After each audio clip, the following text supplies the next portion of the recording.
আসসালামু আলাইকুম, technical guide চ্যানেলের পক্ষ থেকে আপনাদের সবাইকে স্বাগতম। আশা করি সবাই ভালো আছেন। আজ আমি আপনাদের দেখাবো সোয়েটার ম্যানুফ্যাকচারিংয়ের অত্যন্ত গুরুত্বপূর্ণ একটি কাজ, আর তা হল লিঙ্কিং মেশিনে নিখুঁতভাবে সাইড জয়েন করার সঠিক নিয়ম। আপনারা অনেকেই রিকোয়েস্ট করেছিলেন এই বিষয়টি বিস্তারিতভাবে দেখানোর জন্য, তাই আজকের এই ভিডিওটি তৈরি করা।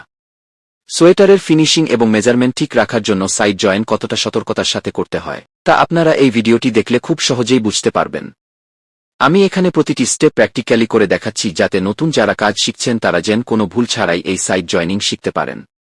ভিডিওটি মনোযোগ দিয়ে শেষ পর্যন্ত দেখুন, কারণ এখানে আমি কাজের ছোট ছোট কিছু টেকনিক্যাল টিপস শেয়ার করেছি যা আপনার কাজের গতি এবং মান দুই বাড়িয়ে দেবে। আমার এই ভিডিওগুলো যদি আপনাদের সামান্যতম উপকারে আসে তবেই আমার পরিশ্রম সার্থক। ভিডিওটি ভালো লাগলে লাইক দিন এবং এই সেক্টরের আরও নতুন নতুন টেকনিক্যাল কাজ শিখতে আমাদের টেকনিক্যাল গাইড চ্যানেলটি সাবস্ক্রাইব করে পাশেই থাকুন। ধন্যবাদ সবাইকে।